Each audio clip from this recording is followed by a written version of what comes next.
Tenemos un señor periodista en comunicación telefónica. El señor Edi Zunino, que además de periodista es escritor, fue 8 años aproximadamente director de la revista Noticias. Actualmente se desempeña como director de contenidos digitales y audiovisuales en Editorial Perfil. Conduce su propio programa semanal en El Barro y, por decir nada más que muy poquitos puntos de su larga trayectoria periodística. Edi Zunino, ¿qué tal? ¿Cómo te va? Buenos días. Hola, buenos días. ¿Cómo están todos por ahí en Corrientes? Muy bien, un día caluroso, húmedo. Mm. Edi, ¿Cómo está mi amigo Daniel? mi Un am- eh, abrazo enorme, mandémosle, ¿eh? nuestro amigo Daniel, esperemos que ya la semana que viene esté conduciendo su programa y tomará contacto contigo en algún momento, seguramente antes que termine el ciclo, antes de este 2020, que todos lo Ah, estamos empujando, ¿no? Para que sí, que se diciembre... vaya, que se vaya. ¿Han pa- visto la publicidad que hizo ese champán de la gran cervecería? Excelente. Decimos las iniciales de Sí, cómo... digámoslo, porque a esta altura del partido, dejá que lo digo yo, que si de clausura no me invitas más. 2020, la puta que te parió, por favor, qué año. Pero bueno. Adhiero, totalmente. Eddie, bueno, para hablar de Maradona tenemos un montón y nos va a alcanzar 10 programas. Mm. Pero un aspecto para hablar contigo y después preguntarte, bueno, cómo lo sentís o cómo lo pensás a Diego Maradona. La responsabilidad, o sea, desde el punto de vista periodístico, la responsabilidad de chequear una información antes de publicarla, y más aún cuando se trata de una información como esta, la muerte de un ídolo popular mundial, el mayor en los últimos tiempos. Qué gran responsabilidad, cómo se trabaja. Y después, ya voy por la segunda, el análisis de la repercusión mundial que tuvo la muerte de Diego en los principales medios a nivel global. Bueno, lo primero es la responsabilidad de dar una noticia que nadie quiere dar, que no sé si es exactamente así, porque los periodistas tenemos que dar las noticias que hay y estar preparados para contar lo que eventualmente no se quiere o no se quisiera nunca tener que contar. Porque por otro lado, muertes hay todo el tiempo, y hay muertes que son más noticias que otras muertes. Y este año ha sido un año donde, bueno, todos los días estuvimos contando muertos, ¿no? Pero sí, después de, aparte, esta historia con Maradona, que ha tenido tantos episodios límites, y que tantas veces hubo que salir a chequear, y en la era de la fake news, ¿no? Donde por aburrimiento, por interés, por estupidez, por lo que sea, hay gente que echa a rodar informaciones falsas. Nosotros tardamos, desde que nos enteramos, a la 1:45, ya el rumor bien fuerte, hasta que publicamos. Habrá pasado media hora porque ya estábamos en la ola informativa de la confirmación. Ahora, con el tema Maradona particularmente, a mí me pasó algo muy particular, que no fue noticia, porque ahí está el tema de cómo nos relacionamos los periodistas con la mala noticia, y este tema de invadir la privacidad o no. El día de sus 60 años, en ese evento en la cancha de Gimnasia y Esgrima de La Plata, a Maradona Viernes 30 de octubre. se lo vio mal, muy mal. Muy mal. Eh, Cuando se le bajó el barbijo, era otra persona, era una persona en un estado, yo lo vi terminal. Yo Eh, también. yo le pedí a mis equipos que por favor chequearan a fondo qué estaba pasando con Maradona, porque se estaba diciendo casi como que no pasaba nada. Y a la semana estaba internado y lo estaban operando de la cabeza, y después por qué sale de la internación y después la muerte, ¿no? Pero ese día yo lo vi verde, lo vi anguloso, lo vi otro ser, No era Diego. que no era ya Maradona. Ahora, claro, ¿cómo se informa sobre eso, no? Y mucho más desde la especulación. y con fuentes tan esquivas como esos entornos cerrados.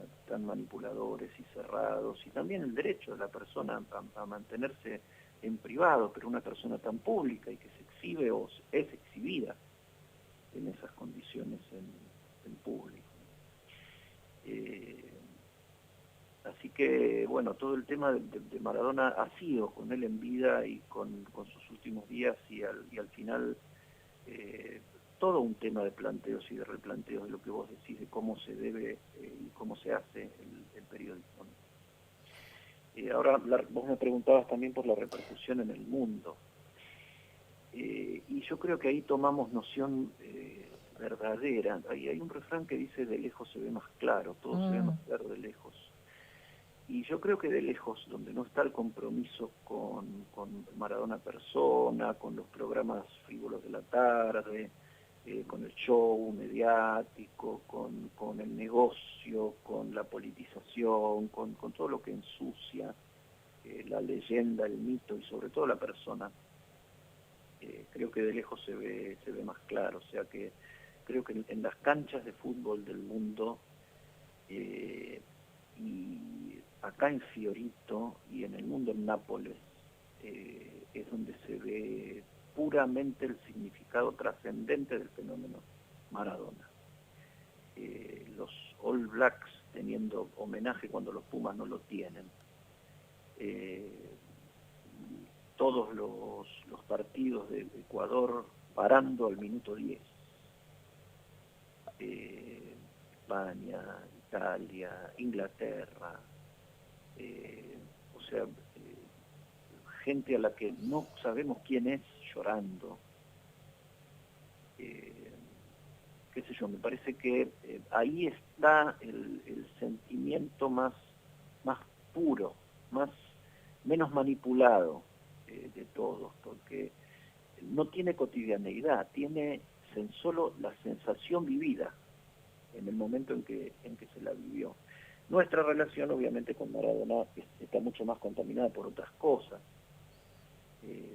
porque es nuestro, es argentino, porque los argentinos somos particulares, porque nuestra manera de mitificar, convertir en leyenda, endiosar.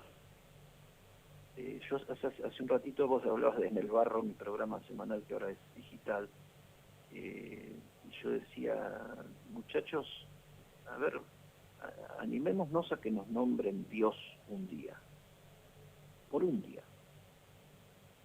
¿Y qué hacemos con nuestras peores facetas, con nuestras mejores facetas? Es difícil sobrevivir normalmente a esa condena, ¿no? El homenaje, sobre todo cuando está muerto, el homenajeado nos recibe el homenaje, ¿no? El homenaje es para nosotros.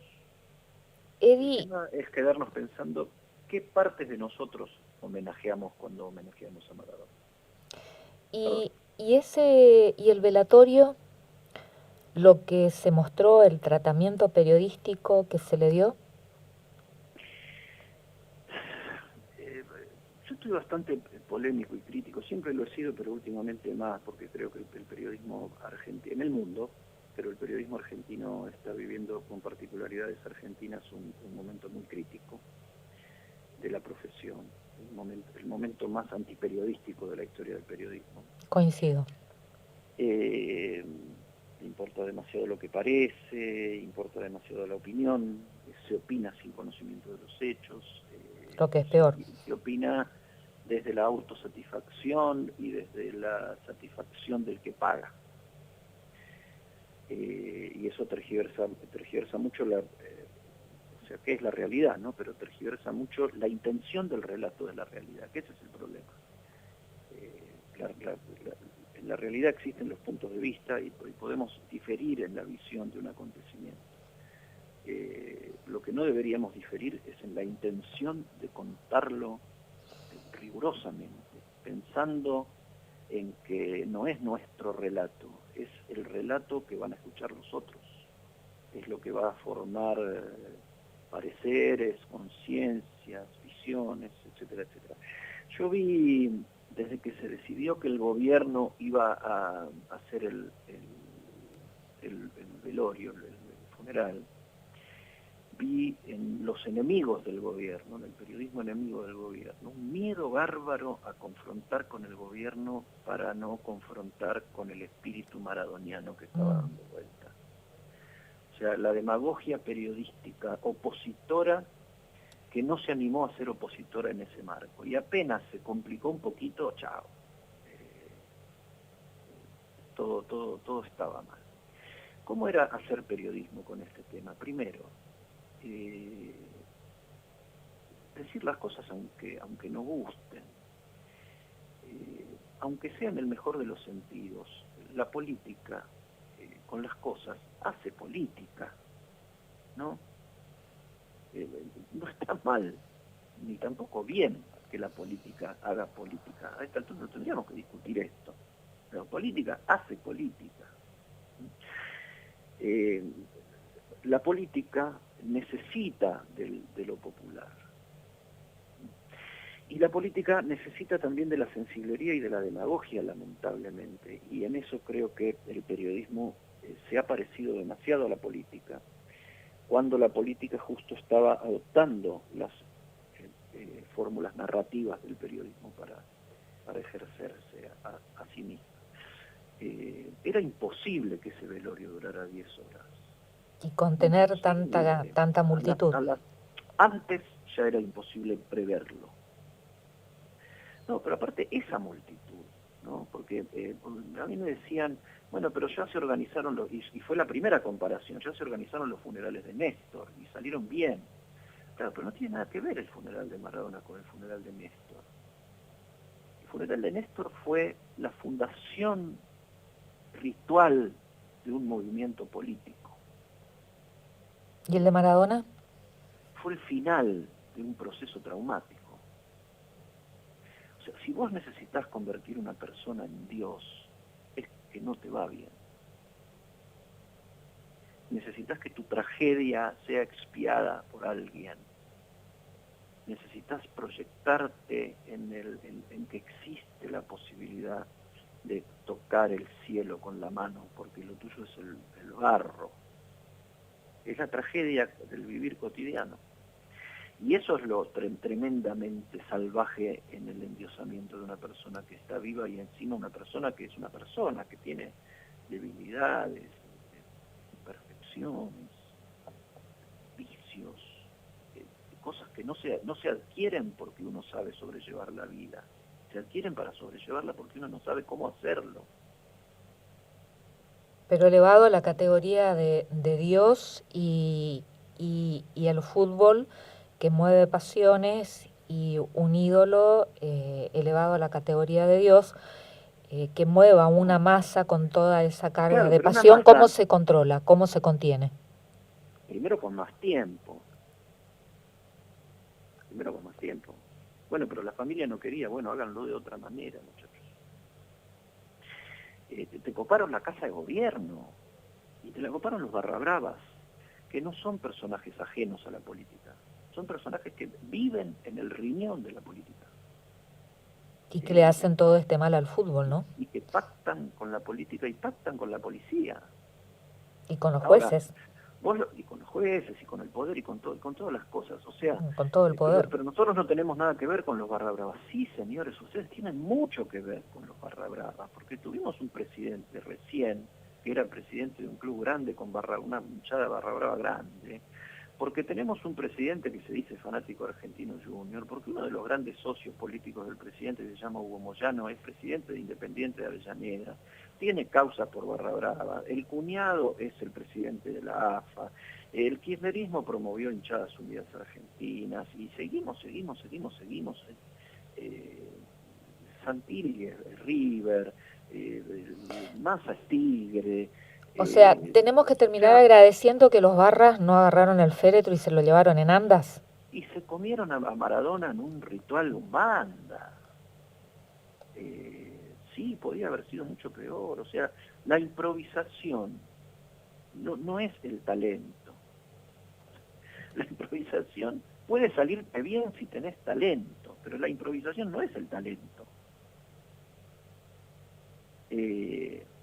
A mí lo que me parece es que, ya que Maradona es tan simbólico, que el velorio de Maradona también fue simbólico de la improvisación. Acá se improvisa con la suerte de millones de personas todo el tiempo. Y no lo hace este gobierno, lo hacen todos los gobiernos, porque después viene el ña entre la federal y la metropolitana, y Frederick y Santilli, y quién tuvo la culpa, y el gran Bonete, y señorita, fue el otro, yo no fui, toda esa cosa infantil. Yo decía en una editorial que grababa hace un rato, que muchachos, eso no va ni en los campeonatos infantiles Evita. Hasta ahí se juega en serio y se trata de jugar organizadamente y no improvisar. O sea, yo creo que elevando a un futbolista a la categoría de Dios, nos ponemos en manos del demonio, para seguir con la metáfora. Y creo que la política está haciendo un papel bastante deplorable, bastante deprimente, bastante decadente, bastante impotente, y en esas cosas se está explicando la improvisación. Y le están dando mucho pasto a las fieras, porque lo que viene creciendo en el mundo es una especie de populismo antipolítico. Lo cual es muy peligroso, ¿no? Constituyendo un estado asambleario prácticamente. Muy peligroso. O sea, no importa el orden, no importa la tranquilidad, no importa la disciplina. Tomar las calles. Estamos en un mundo donde vos decís no hay que vacunarse, y es una opinión, ¿no? Eso tiene que ser un delito. Eddie, es un delito. O sea, la instigación a matar es un delito. La instigación a no vacunarse es un delito. Y vivimos en este mundo. Y la dirigencia política tiene que estar parada en este mundo, no en otro. O sea, quisieron hacerlo de Kirchner sin entender que esto era otra masa.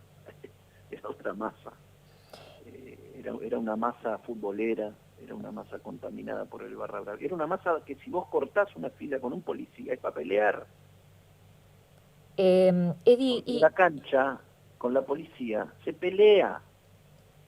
No está bien, pero eso funciona. Era trasladar un estadio a la Plaza de Mayo y a Casa Rosada. Con todas las hinchadas juntas de todos los clubes.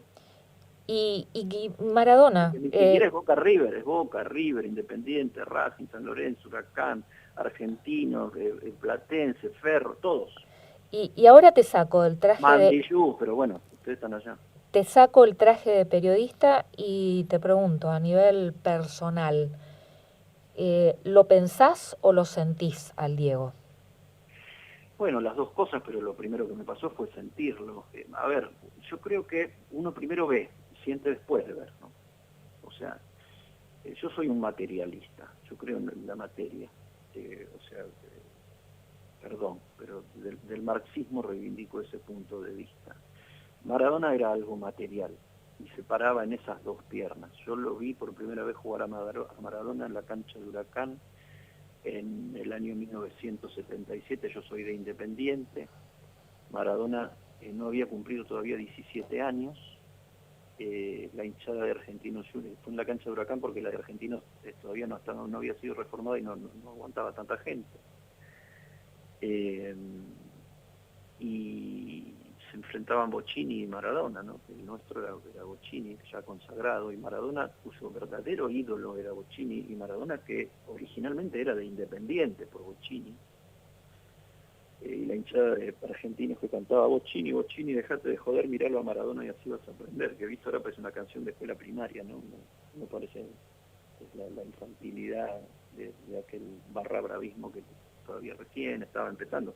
Año 1977, dictadura, premundial 78, o sea, un momento difícil. Que nunca le perdonó a Menotti que no lo haya incorporado, ¿no?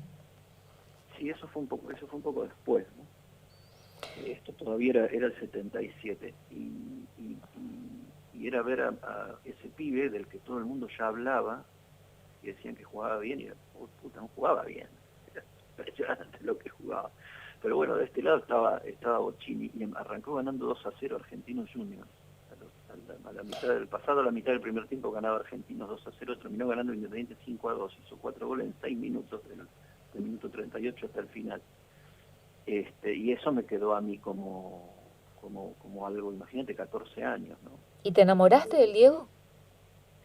No, yo nunca me enamoré de futbolistas. Mm. O sea, sí, me generó muchas cosas Bocchini y obviamente Maradona, y obviamente después otros tantos, ¿no? Y de otros clubes también. Pero no, yo nunca fui un futbolero pura pasión. Ah, bueno, ahí está. Eh, pero bueno, fui muy chico, me gusta el fútbol, O sea que vi jugar a Maradona, o sea, Maradona entró a mi vida en ese espectáculo que te estoy contando, y fue verdaderamente un espectáculo, o sea, un 5-2, pero bueno, claro, todavía Maradona no era lo que fue después, era recién el principio Pero ya era una muestra. de lo que podía ser. El que era Bocchini, que era el ídolo Claro. de Maradona. Pero Maradona, ¿cuántos años tenía? ¿Nos decís de vuelta? 16 en Y ese momento, bueno. le faltaban 2 semanas para cumplir, creo que fue octubre, 16 de octubre, 2 semanas para cumplir Y, 17. y para despedirnos, gracias Diego o gracias y perdón, Diego. Y es más gracias que perdón, pero, o sea, el perdón tiene que ser colectivo, y si no es colectivo no existe, es solo una expresión de Absolutamente. deseo. Yo creo que el perdón se da en el aprendizaje. El tema es que las cosas no se aprenden mágicamente, las cosas se aprenden de la realidad, y si la realidad es cada vez peor, los razonamientos no son cada vez mejores, los razonamientos están determinados por la realidad que se vive. O sea, si nosotros necesitamos un Dios hace 30 años, desde hace 30 años, imagínate lo que necesitamos ahora, que tenemos hasta en duda que pueda existir un Maradona, que pueda salir un Maradona de nuestros potreros, que hay cada vez menos. Entonces, qué sé yo, no sé, y tampoco dramatizarlo. Me parece que acá estamos, cuando hablamos de Maradona, estamos hablando de la estructura de una sociedad, estamos hablando de la pobreza, estamos hablando del empobrecimiento, estamos hablando del empobrecimiento que trae, e incluso inducido desde arriba, embrutecimiento, pérdida de valores, desgaste, confusión. Entonces, qué sé yo, sí. Una mirada romántica, No no. tendría ningún problema de pedirle perdón, porque yo no le hice nada. Bueno, Solo lo admiré como futbolista mucho, y qué sé yo, no hace mucho, hace 2 años me compré la foto en la calle de Maradona y Bocchini de aquel partido de la cancha de qué bueno. y fui y me la compré, yo soy un hombre grande. Eh, Eddie, dije la última, pero esta sí, la última y chau. La muerte de Maradona para vos sería la noticia de este año 2020 Y o la pandemia. necesariamente sí, bueno, la noticia mundial es la pandemia, y cómo procesamos las dos cosas, una dentro de la otra, porque todo viene junto. Yo discuto el tema yo creo que el mito Maradona no empieza ahora, por alguna razón empezó antes. Y yo creo que, porque la leyenda es el relato, la superposición de relatos, ¿no? Es la fama, es el que dirán, eso conforma una leyenda. Un mito es eso, el endiosamiento, o sea, ubicar al héroe de ese relato en su Olimpo, y distinguirlo de los Que ya estaba. demás. Claro, dicen, era tan grande que se lo mitificó en vida. Y yo creo que no es exactamente así. Porque yo creo que en el Mundial del 94, en ese viaje al subsuelo del estadio de Boston, de la mano de un ángel rubio, y Maradona saliendo a confesar lo que podía, me cortaron las piernas, ahí se derrumbó el sueño. Y ahí empezó el mito y todas sus búsquedas de resurrección por el lado deportivo y el lado político. Bueno, pero la muerte, ¿es la noticia del 2020 la más sobresaliente? Es una de ellas, sí, para nosotros, para la Argentina, y sí, el día que murió Maradona, sí, va a tener seguramente un significado enorme. Sí. Edi Zunino, muchísimas gracias y seguramente antes de fin de año, de que concluya el ciclo 2020 de Algo por Decir, el conductor de este programa estaría tomando contacto contigo. Con el mayor de los gustos. Bueno, si ya que llega fin de año podríamos tomar contacto y alguna otra cosita. También. Cada uno desde su lugar. Totalmente. hasta que se puedan encontrar los amigos. Y con la distancia preventiva, ¿no? Necesaria. Como indica el protocolo. Y nosotros nos vamos a estar reencontrando seguramente antes de fin de año en Dialogando durante la semana. Edi, un placer dialogar contigo, escucharte. Un abrazo enorme para ustedes, todo el equipo, y especialmente a Daniel, que esté de vuelta pronto. Muchas gracias. Buen domingo. Igualmente. Besos. Edi Zunino, periodista y escritor, haciendo un análisis desde lo periodístico también sobre la muerte de Diego Armando Maradona.